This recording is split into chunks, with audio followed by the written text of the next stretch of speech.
Good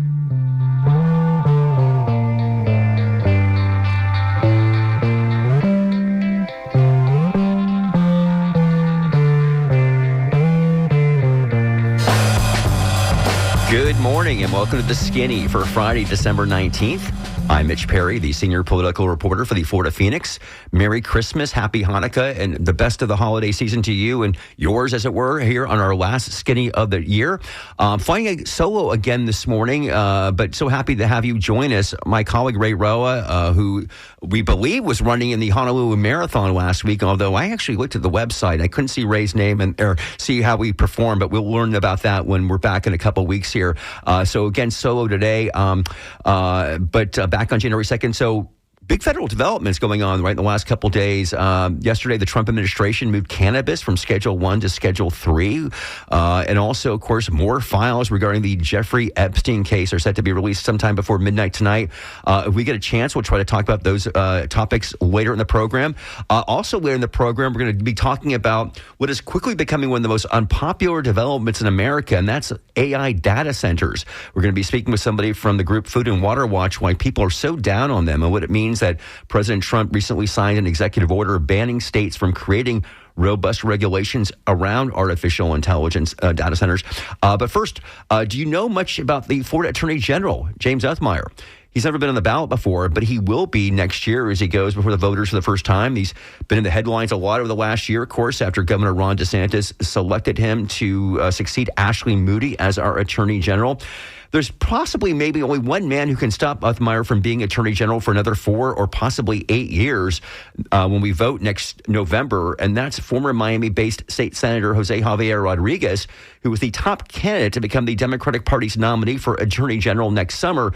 And joining us live via Zoom from South Florida is Jose Javier Rodriguez. Senator Rodriguez, good morning. Good morning, Mitch. Good to be on with you. Hello to your listeners, especially in the Tampa Bay area. Yeah, good absolutely. To be on with you. Yeah, great to have you here with us. And just to tell our listeners, if they're not familiar with you, you of course were a legislator in the Florida House originally from 2012 to 2016, and the state Senate from 2016 to 2020. You lost re-election in 2020 in a most controversial fashion, and we'll get into that. And of course, most recently served in Joe Biden's administration as U.S. Assistant Secretary of Labor. You were a graduate of Brown University and Harvard Law School, beginning your career with the Peace Corps in Senegal before returning to South Florida as a legal aid attorney. So a couple of things we want to get into, but I guess first thing, I like to ask this of any candidate running for any office, and that is, why do you want to be our next Attorney General in Florida? Listen, it's straightforward. I'm running to be the people's lawyer. That's what the job is. You're supposed to look after the interests of the people. As Attorney General, I'm going to focus on crime, costs, and corruption, improving our lives here in Florida. The current Attorney General is the least independent, most corrupt Attorney General we've ever had. Rather than focusing on public safety, he's out there chasing headlines in D.C. Rather than tackling costs and corruption, he's at the root of the corruption, and he's the reason why the costs go up. So, again, it's supposed to be an independent office, supposed to be looking out for the people. That's been my whole career trajectory. You mentioned I'm a lawyer. My entire legal career, I've been privileged to be able to live out my values and fight for the little guy. Workers who've been defrauded, low-income homeowners. It's the same thing I brought to Tallahassee. It's the same thing I'll bring to, when I was a legislator, same thing I'll bring as Attorney General, looking out for us, fighting for everyday people, again, for public safety and battling those costs and corruption that are hitting us so hard here in Florida. Yeah, let's get into those. But first thing, and we'll get into it maybe a little later or deeper about what's going on, especially in South Florida. But obviously, it's been over 2 decades since Florida has elected a Democrat for Attorney General. That was Bob Butterworth back in the late 90s, actually. How do you overcome that, basically, right? I mean, roughly we know there's a 1.4 million voter registration advantage for Republicans over Democrats. So for any Democrat running for statewide office, it's a challenge, right? Because the landscape is so tilted just to start the game, as it were, for Republicans. So how do you get through that? Well, you heard the issues that I'm talking about, how the Attorney General's office is going to improve people's lives, crime, cost, corruption. None of that is partisan. and we've seen plenty of states elect Democratic Florida attorney generals, excuse me, Democratic attorneys general, just use the term correctly here. Right. In many other states, even if they, go red in federal elections, and there's a good reason for that, is because, if you look at my trajectory, my entire career has been, again, as I said, standing up for the little guy, doing that hard work, fighting the special interests in Tallahassee. And so as an attorney, I never asked, low-income homeowners or workers what their party affiliation was. As Attorney General, I'm not going to ask, children and seniors and crime victims that we're fighting for. I'm not going to ask their party affiliation. These are not partisan issues. My trajectory shows that. And you mentioned General Butterworth. I think he was the model for how you serve. He was not partisan. He served you had Republicans in the cabinet, and they worked together on many issues. He was independent, so he was an independent advocate for the people of Florida. Sometimes working with the legislature and the other members of the cabinet, sometimes not, and that is the job. And I will say as well, if we look back at those days, decades ago, the Attorney General's office was very actively involved in doing many of the things that I'm going to bring back to the AG's office. It was leading the way on a lot of consumer efforts, defending us from, being scammed as customers, as taxpayers. That has not happened in decades here in Florida. And back then, Florida was leading the way. Now we're not even at the back of the pack. We're absent on a lot of things, and I'm sure we'll get into electric utility regulation. Yeah, absolutely. I want to get into that right now, actually, because you mentioned some of these attorneys general, and you mentioned Bob Butterworth. Also, let's just mention Charlie Crist, of course, who was attorney general from 2002 to 2006, and even Bill McCollum, 2006 to 2010. What they did, what James Ethmeyer did not do, what you're talking about in terms of holding corporations accountable, is they intervened in a public utilities rate hike request. And of course, many of our listeners will know the fact that Florida Power and Light, the state's biggest public utility, of course, just last month, recently got from the Public Service Commission, their settlement basically approved a record-breaking rate hike here in Florida. And one of the, I guess people are saying it's actually the biggest rate hike in the history of the United States. And as you know, other attorneys general in Florida have done this, have intervened. James Ethmeyer was silent on this. Would you have intervened if you were in power at this time? 100%. I would have done more than that. If you look at attorneys general across the country, Michigan's a great example, as many other states. Not just to intervene, but to investigate and bring independent legal actions against them. But let's go back to the intervention piece. You're absolutely right. We got to go all the way back to General Crist. I guess he was this before he was governor. It did intervene in rate proceedings, and I know you mentioned your listeners are going to be aware, but it's worth reiterating. Florida Power and Light came for the biggest rate increase of any utility in the history of the country, and they were asking for the biggest guaranteed profit. They came up with a settlement with the largest corporations in the country that use electricity here. The Public Service Commission approved it, with minimal scrutiny. At $7 billion. Half of us in Florida here are forced customers of Florida Power and Light. All businesses and all households are forced customers, and there's $7 billion being taken out of our pockets and given to Florida Power and Light with no justification. And our Attorney General was completely absent. And even worse, if you look at his advocacy and the advocacy of his predecessor, that they seem to largely kind of parrot what Florida Power and Light and the other giant utilities wanted them to do. I mean, they're going after solar. I mean, it's bizarre stuff.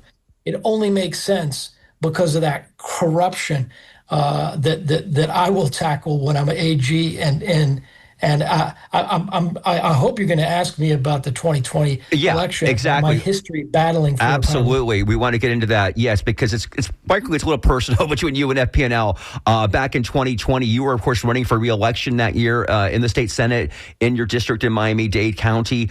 And you lost by just a handful of votes in a race that was manipulated by the presence of a ghost candidate, a third candidate, who also had the last name of Rodriguez. His name was Alex Rodriguez. No, not A-Rod. He was another person nobody ever heard of. I don't think we've heard of him since. And this was a very complex in many ways. But FPNL was at the center of this. They did not want you to be reelected. This all came out in discovery and courts and what have you. I guess tell our listeners, Jose Javier Rodriguez, what the heck happened to you back in 2020?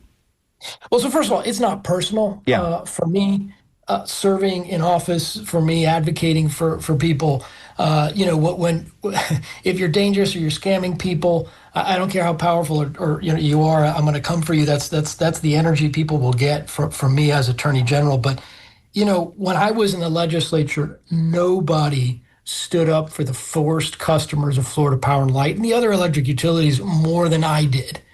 And as a result of that, you mentioned that the scheme that they ran, and the CEO of FPL personally greenlit this operation against me. An email came out, and he said, JJR, Jose Javier Rodriguez, of course, me, is at it again, make his life hell, right? That's what they said to greenlight this operation. And why did they do that?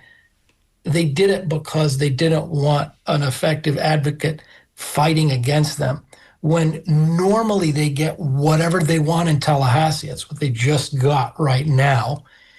Same is true with property insurance and many of the other cost drivers impacting Floridians. And that's, again, you asked me at the top, why am I running? Because we need an advocate. We haven't had one in a very long time. And I think this FPL the issue is central because it really shows you how that corruption in Tallahassee impacts your pocketbook and why it's so important to have an independent attorney general that's really going to do the job. If you're just tuning in right now, it's 18 minutes past the hour. You're listening to Skinny here on WMNF 88.5 FM. I'm Mitch Perry speaking with Jose Javier Rodriguez.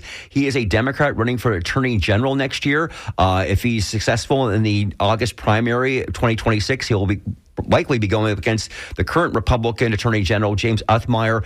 How would you label the work of James Othmeier in the almost a year he's been in office? He's been very active, much in the headlines.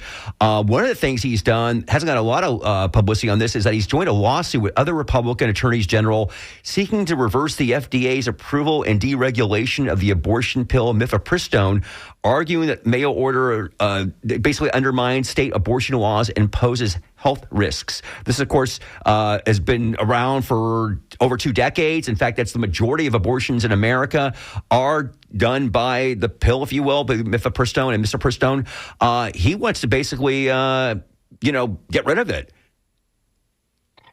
Well, you said how you would characterize him, and then I'll talk about some of the areas of focus that he's focused on.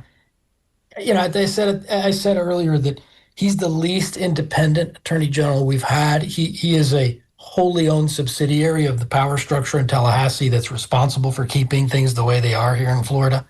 I also say that he's the most corrupt attorney general we've ever had. It may be that I should start saying he's the most criminal we've ever had. He's under a scheme he ran to funnel $10 million out of the Medicaid program. Right, the Hope Florida situation. Criminal investigation. Yes. I'm sorry? Yeah. Just reminding your listeners, that's the whole Hope Florida Foundation scandal that is still being investigated in Tallahassee right now. Yeah. So I'm just answering the first part of your question. Sure. I'll get to the second part. But with prior attorney generals that maybe have a different political party from mine, I would say their priorities are wrong. They've misused the office. But in this case, he's doing the opposite of what the job requires. I will root out corruption. He's the root of corruption. So it could not be more stark. I'm an Eagle Scout and he's a criminal. That's basically the matchup you have.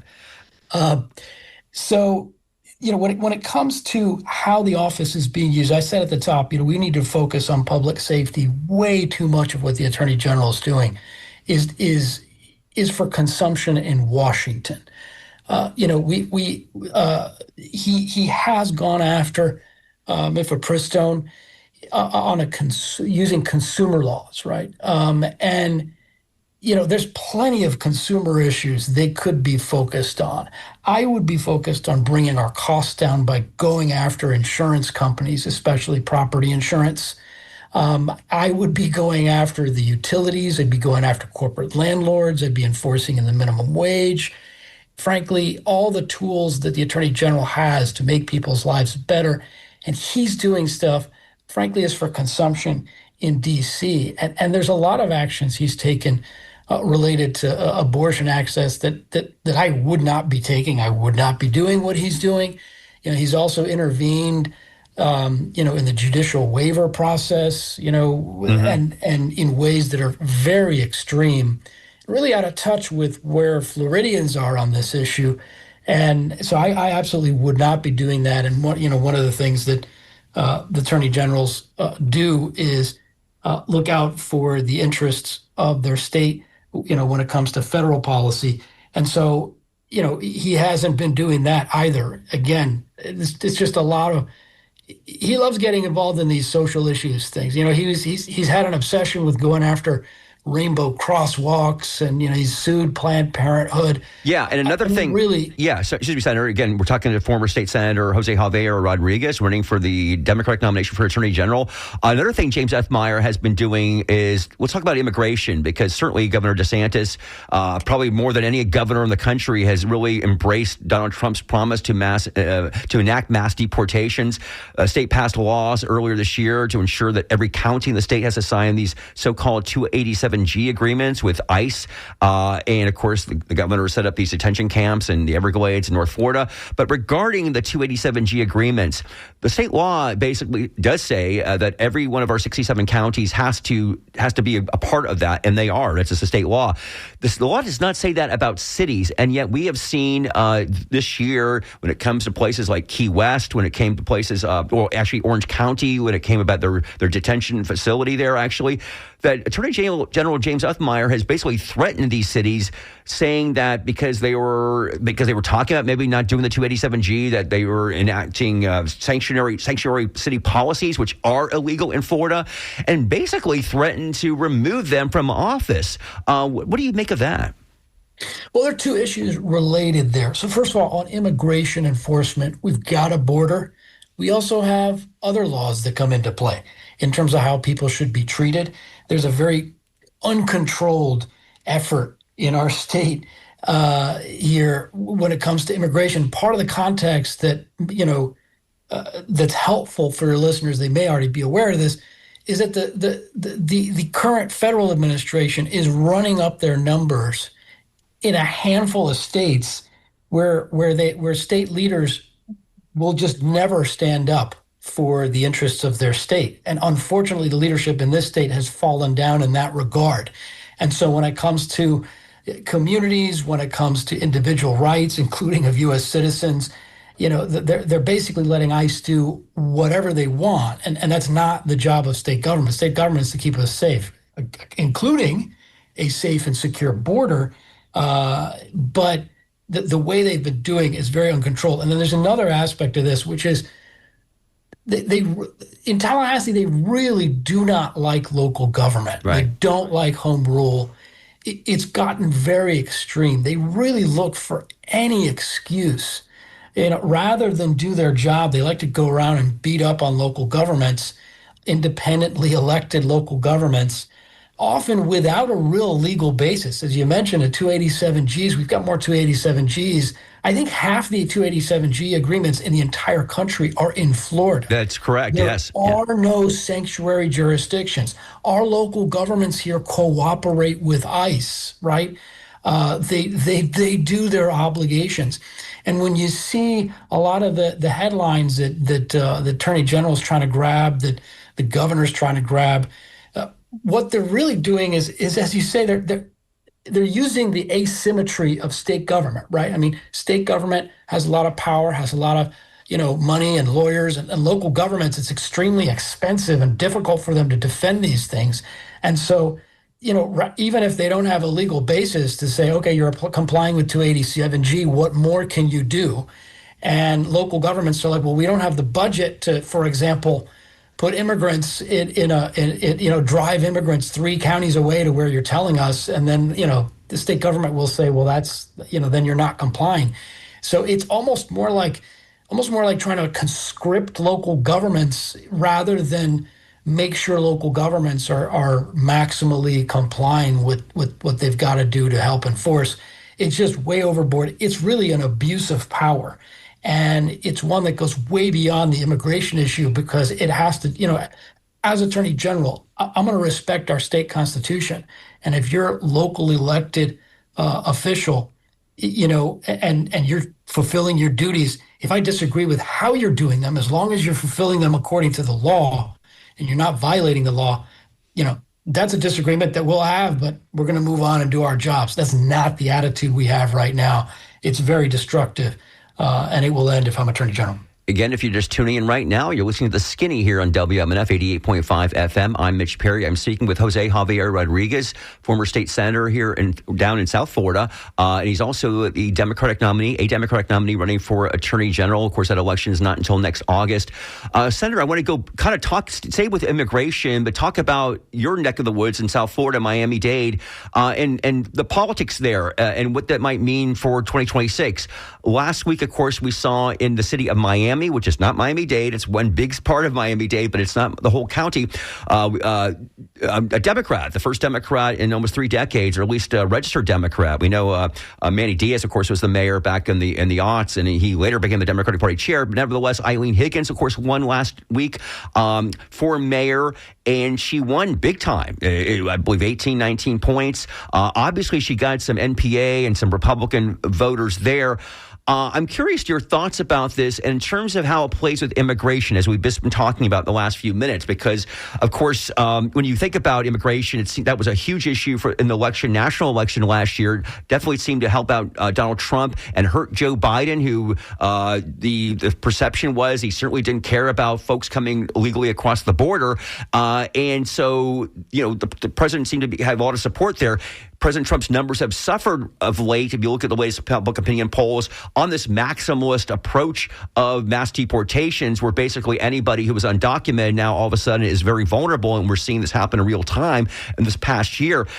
So in terms of the vote there, we know that Miami-Dade went red officially this year, the county, and going back years, we've heard the perception that it's the Democrats they believe are socialists, right, and that folks who come from Venezuela and Cuba, Nicaragua, come from those governments, have a real aversion to that, and that's hurt the Democratic Party in Florida in recent years. But do you believe that on immigration and how there's been a pushback on this? And we've heard comments from Congresswoman Maria Salazar and the woman who beat you in 2020, State Senator Elena Garcia, who were pro-Trump people, being very critical of the president now on his stance on immigration. Can that be something that can be a catalyst for Democrats in South Florida next year with a Hispanic vote, maybe turning back to the Democrats in some way? What I see, so I'm a city of Miami voter. I was happy to vote in the election. I'm happy that we now have a new mayor.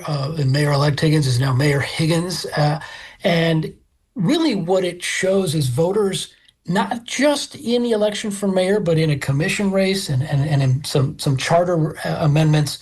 Voters' message was, we want to end the corruption at City Hall. That was a message that they sent. We want to, they also said, we want to tone down the crazy political rhetoric and have our leaders focus on what's most important. And most importantly, they voted for a competent leader who has a track record of showing that she can tackle tough problems that are driving up a lot of costs. She's going to tackle, on housing, transportation especially, and on a number of issues, and really focusing on what the city can do to make the city better, to improve citizens' lives, and kind of end a lot of the political games. And frankly, it's not, from folks that were supporting her, I did not see it as particularly partisan. I know outside the city, the national headlines have made it partisan, Right. but and frankly, for me, it's a similar thing to my race, right? As running for Florida Attorney General, it's the same kind of thing. An independent advocate for the people, focused on the issues, and I think that's how we're going to win. Because when you mention on immigration, again, Higgins is one of those local officials, and as I mentioned, that wants to focus on what's best for the city, right? And they're going to comply with the law. Everybody is in Florida. I mean, there's no instance where they're not. It's just, the bullying tactics out of Tallahassee are just a little bit much. And you say it's a maximalist approach from the federal government. In Florida in particular, I would call it an uncontrolled approach, right? Where they're not just where it's having a really negative impact on our communities. I mean, the way that they're doing them. I mean, ICE raids at daycares, and you're doing all the above without any consideration for due process and for the impact on communities and other priorities that there may be. Very robust immigration enforcement. Protecting the border is one thing, but what they're doing is uncontrolled. And Florida, again, we need leaders who will stand up for Florida's interests. And when there's an abuse of power, when there's an extreme tactics, stand up for us. They don't do any of that. All they do is try to get attention, from DC or on cable news or whatever it is, and that's got to end. And I think that's in part the message voters sent here in Miami. Yeah, and just going back to that, but again, I've seen these comments from Salazar, for example. I haven't heard too much maybe from Jimenez or Diaz-Balart, but I know they're hearing from their voters, from their constituents who don't like this at all. And Salazar at least had not scared to be critical about it and say this is not right. Maybe they're looking at their own electoral possibilities, and I think maybe in her case she is. Maybe the others are just insulated. They don't feel they're going to get hurt at the ballot box next year. But what do you think in terms of Hispanic voters who have been, again, as I said earlier, really kind of moving more, have been Republican in recent years, especially in your neck of the woods, maybe again looking more favorably at the Democrats next year because of this issue? Yeah. One thing you see from some of those folks is they ramp up the name calling when they don't have solutions to problems. And I'll tell you, my father left communist Cuba as a teenager. I take great offense to that name calling. I'm a proud Cuban American Democrat. There's a long history of us, and. It's interesting. I'll just tell you, having battled these issues about corruption in Tallahassee on behalf of taxpayers, it's interesting because the way we let's keep with the FPL topic. The way we regulate utilities here in Florida is like the Soviet model, right? And I'm advocating and fighting for the free market, which is what we should have a lot closer, particularly in solar and a bunch of other areas where we really need to unleash the power of the market. And we have leaders in Tallahassee name calling and doing literally the opposite of what a free market democracy should be doing. So again, I take the strongest offense to some of that name calling. But when you see that name calling coming out, it's almost always because they don't have real solutions to the problems. And they did that with Higgins, and obviously, it rang hollow because we're fighting to make people's lives better and to preserve what's great about this country. And so anyway. Yeah. It's the season that we're in. Where do you think it could help? But Senator, do you think this can help out Democrats basically in terms of the backlash about the strong immigration moves by the Trump administration in Florida, in terms of voters maybe who've been voting Republican in recent years switching over to the Democrats next year? Oh, yeah. I mean, to your point, when we have elected leaders who, campaign for the president and have seen voter attitudes react to what's happening in many of our communities, that's absolutely a sign that it's one of the things that voters are growing tired of. And what I see, as I'm going around the state, I'm talking again about crime, costs, and corruption, how we're going to improve people's lives, refocus on public safety, tackle high costs, tackle the corruption in Tallahassee. That's what the focus ought to be. And I think that's a lot of the message as well. We're going to move on in just a moment, but last question for you is, and I know you're not running on this. This is more of maybe a federal issue or international issue, but you are down there in Miami. It looks increasingly like the United States, led by Donald Trump, is trying to remove Venezuelan leader Nicolas Maduro from office. Do you have any concerns about that? Well, Maduro is a dictator. I know that Congress, in a bipartisan way, has been doing their oversight of the federal government and what they're doing. But again, it comes down to the fact that Maduro is a dictator. And would you like to see him removed from office? Oh, that's not my. You're right. Well, what I like to see is a different question from what's a responsible thing to say at this moment. I'll let of course in my own family, in my own personal view, here in Miami, we absolutely have a clear answer to that. Mm-hmm. But I'm not trying to grab headlines. Yeah. No, I get it, and I don't want to. I get that. I'm just curious because it is such a hot topic down in Miami, absolutely right now. And so Venezuelans made their decision in July of 2024. So right. An election that looked like was very corrupt in terms of the results there. We're going to leave it there right now.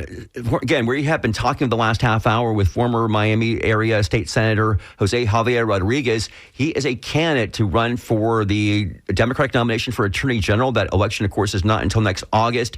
And just, I guess, one more last question for you. Again, in this state that has really become such a Republican stronghold in recent years, you're going to need, obviously, part of being a candidate, statewide candidate in an expensive state like Florida is raising money. Do you think you can raise the money to be competitive against Uthmeier next year? I think I'm going to be doing everything. I think we're going to be doing everything we need to do to get around the state and talk to all voters. I mean, I've been to Tampa Bay multiple times. Yeah, I'll be back many, many times. Look forward to having you in the studio here. Absolutely, no, I'd love to do that. But we're for us, it's about building the kind of operation that can get us in all parts of the state, talking to all voters, and whatever it takes to do that, I'm confident we'll be able to do. All right, that has been. Will I be outraised? Yeah. Absolutely, because I'm running against the corrupt power brokers in Tallahassee. So, right. Yeah. I mean, exactly. I mean, we're seeing that. We saw Byron Donalds announce yesterday he's raised $40 million already in his race for governor. All right. Well, we have been speaking with Jose Javier Rodriguez, a former Democratic state legislator from Miami. He, as I said, is running to become the Democratic nominee for Attorney General next year. Senator Rodriguez, great to have you here on The Skinny. Thank you so much for your time this morning.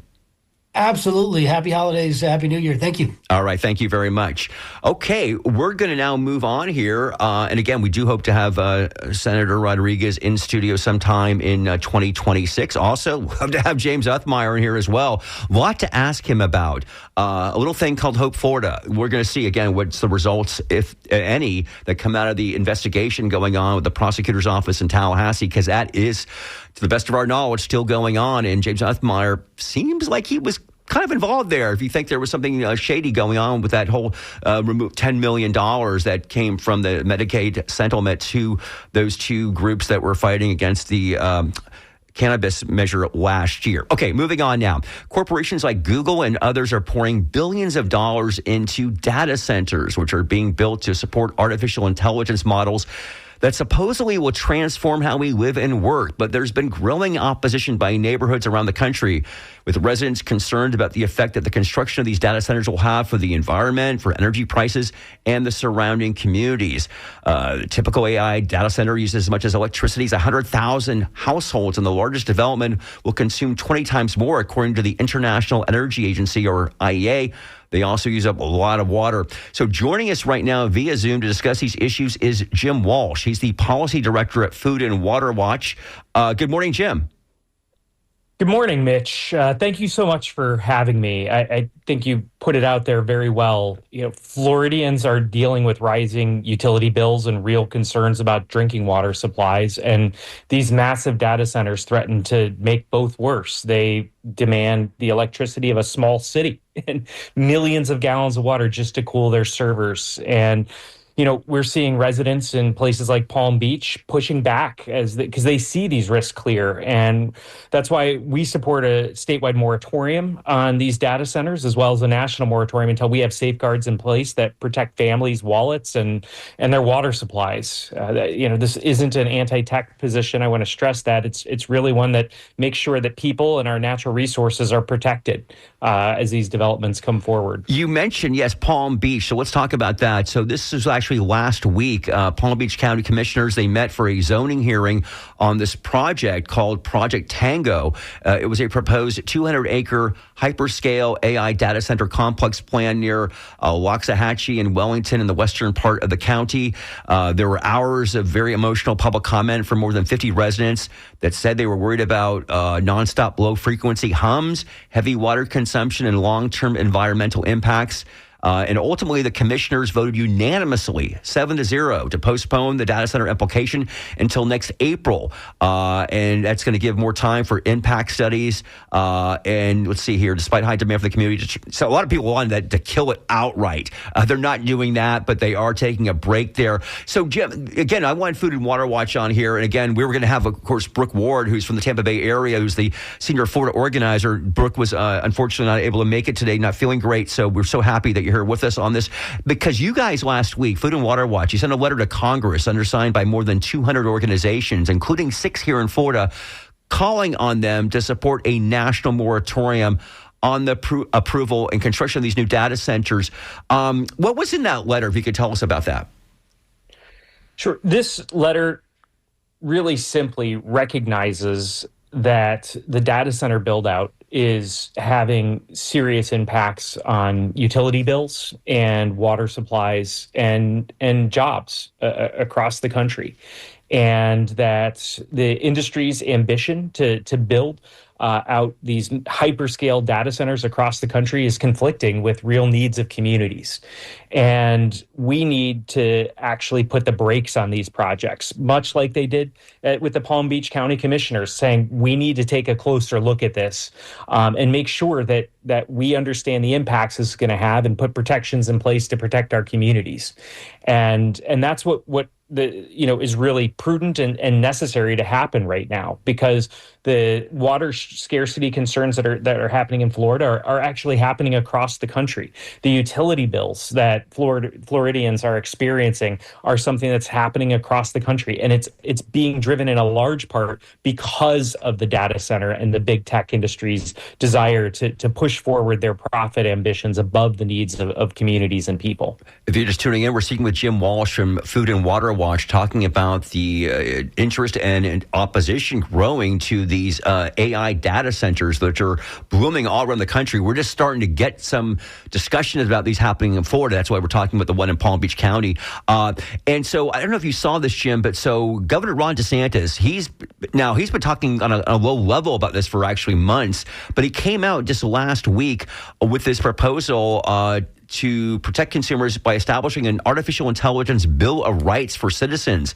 And he says basically it's also a proposal to protect Floridians from footing the bill for hyperscale AI data centers and to empower local governments to reject their developments in their communities. He actually mentioned yesterday he was at a press conference and he complimented the folks in Palm Beach County. Let me just tell our listeners what this AI Bill of Rights, which has not been formulated yet into a bill, but I know he's looking for somebody in the House and Senate to sponsor this when the session begins next month. Part of the AI intelligence or AI Bill of Rights will include reenact protections for Floridians already passed against, quote, deep fakes and explicit material, including those depicting minors, prohibit any state or local government agency from utilizing DeepSeek or any other Chinese-created AI tools, prohibit AI from using an individual's name, image, and likeness without their consent, require a notice to consumers when interacting with AI, prohibit entities from providing licensed therapy or mental health counseling through artificial intelligence, provide parental controls for minors, which will allow parents to access the conversion their child has with a large language model, and set parameters for when the child can access the platform, ensure data inputted to AI is secure and private. And there's more others. And then he has separately a data centers proposal. And part of this is protect ratepayers. It says it prohibit utilities from charging for Florida residents more to support hyperscale data center development, including electric, gas, and water utilities. No taxpayer subsidies for big tech. Allows local government to prohibit data center construction development. Ensure that water resources are not utilized to the detriment of the public, and protect natural Florida. That would prevent the construction, siting, or operation of a data center by foreign principals or on land classified as agricultural and or lands under a greenbelt exemption, and require setbacks and vegetative buffers. What do you make of this? And are we seeing anything similar from other states along these lines? Governor DeSantis' pushback, I think, really highlights an important component of the AI and data center pushback, and that's the bipartisan nature of this issue. You know, he is highlighting protecting local control and ratepayers, but also some of this is coming a little too late. You know, we've already seen Floridians have one of the largest rate increase in U.S. history. And, you know, at the heart of this matter, and why Governor DeSantis is coming out with this, is because that people are facing an affordability crisis, whether it's groceries, healthcare, insurance, cost of utilities. Everything is more expensive, and it's weighing on families hard. And, you know, he's responding to the growing opposition to these data centers, where people recognize that these data centers are actually what's causing these sorts of, or, you know, largely contributing to what's causing these issues for their families and affordability. And the pushback we're seeing in Florida is happening around the country, where we're seeing communities come together and stand up to these data centers and say, we don't need more of this. We're seeing bills introduced in state legislatures to try to rein in the industry and protect the public from these projects. But at the core of this, what we really need is for communities to put forward their own moratoriums, to push state legislators to put forward moratoriums. Because even if you're a community who you yourself have said, we don't want to put these things in yet because we don't know if the harms that are going to have and the impacts, and whether or not we have the proper safeguards in place, if a community down the road puts one of these things in and doesn't take that cautionary step, that can impact your rates, that can impact your water supplies, because we all share these combined resources. And that's why it's critical that communities take their own steps to put these projects on hold, but also continue to push state and federal officials to ensure that we actually put the brakes on these projects while we can put these proper safeguards in place. Right. And, you know, I want to give you a counterpoint and give our listeners a counterpoint here. So I'm reading a column by conservative columnist Rich Lowry today, and he's criticizing Senator Bernie Sanders, who I didn't see Bernie Sanders actually quote about this, but he takes basically the point of view that Food and Water Watch does, I believe, Jim Walsh. And I just want to read a couple lines from this column. He says, Sanders is against data centers on principle. If he can stop the creation of new data centers, he can squeeze AI research to a standstill and supposedly save American jobs while giving Congress more time to regulate the new industry.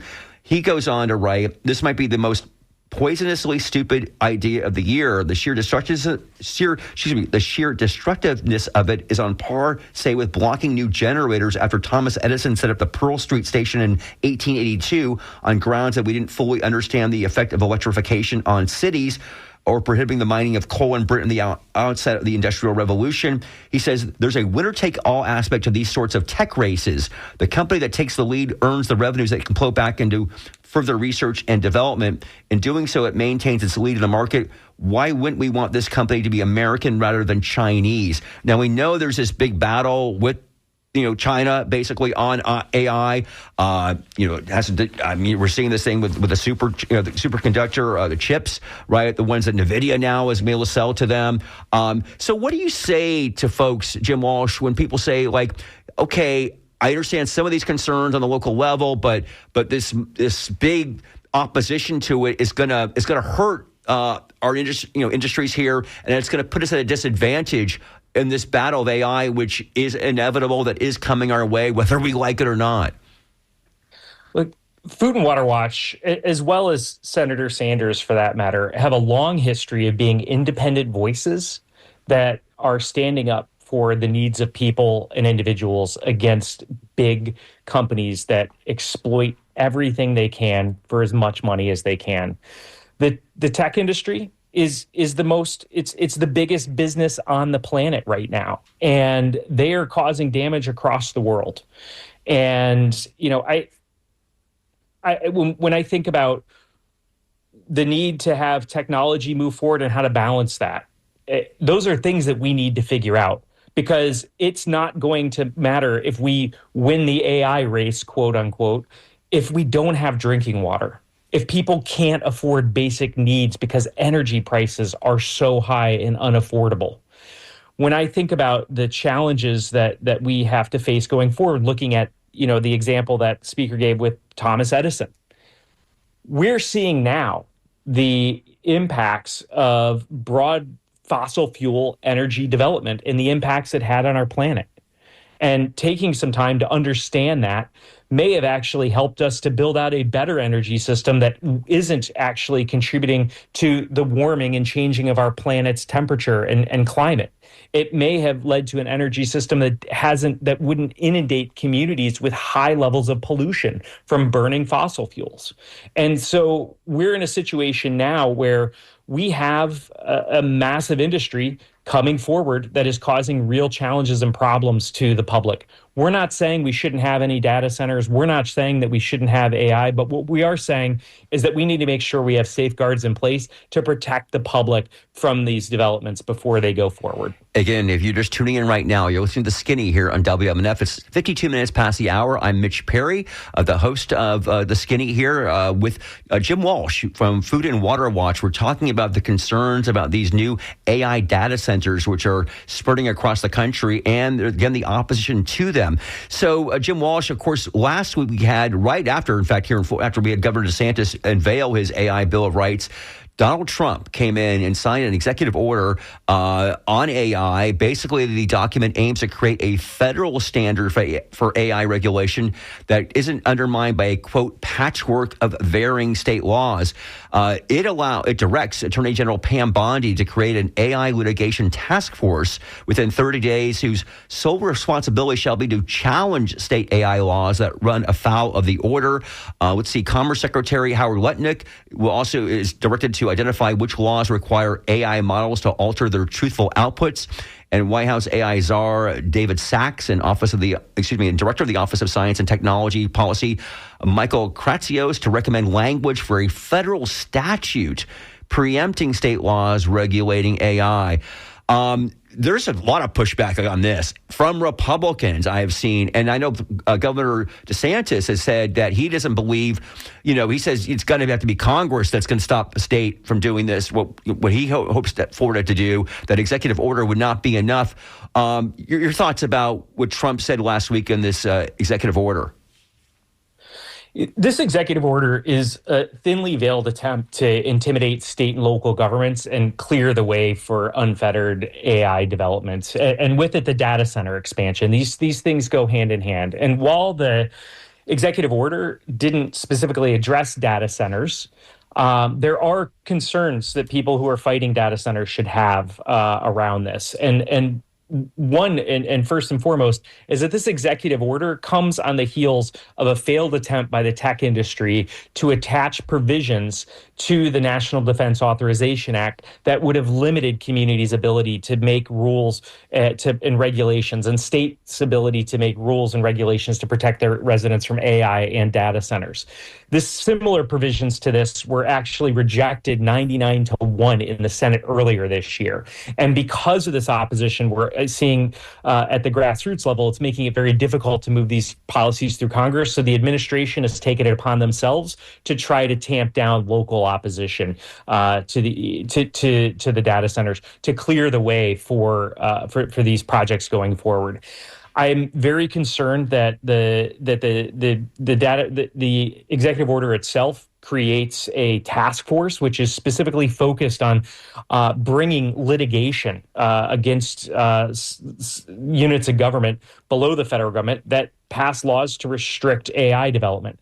And that very well could bleed its way into the development of data centers. And with these frivolous lawsuits that the administration can be bringing forward, and I say frivolous because if they had the things to hang their hook on, they would have brought these lawsuits already. They would have already been challenging these things. But now they're searching for these needles in a haystack excuses to go and rake local communities over the coals for the efforts they're taking to protect residents. And it's irresponsible, and it's not something that we need the leaders of this country doing, is undermining efforts to protect the public from AI and data centers. Jim Walsh, before we let you go, what do you recommend to our listeners who are hearing this conversation and are concerned about this? What do you think they should be doing?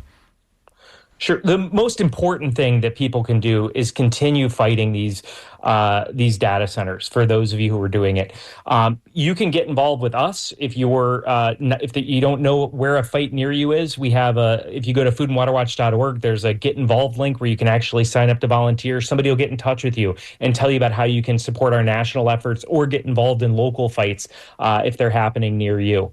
In reality, Floridians and people across the country are facing affordability issues with their energy and drinking water. And if we don't stand up to these project developers and fight them at the local level, the state level, and the federal level, they will win. But coming together, we can fight and we can win. All right. Jim Walsh, the Policy Director at Food and Water Watch. Thank you so much for your time this morning. Thank you, and have a wonderful afternoon. Take care. All right. Thank you very much. So there you are, folks. We just got a few minutes left to go. If you have any interest in what we were just talking about, want to give us a quick call, 813-239-9663. We only have about 3.5 minutes left here on the program, but wanted to leave a couple minutes left to talk about some other things here. But again, I'd love to hear what you think about this. This is, again, we haven't had this happen in the Tampa Bay area in terms of proposals that I know of. I know there was something about Plant City. We'll have to see about that. I'm not sure where the development of that. But this thing in Palm Beach came to a local government just last week. And again, the folks they didn't want it, basically, okay? And so the county commission said, okay, we get the message. We're not going to cancel this thing outright. Look, there's probably some money involved. There are some jobs involved with this.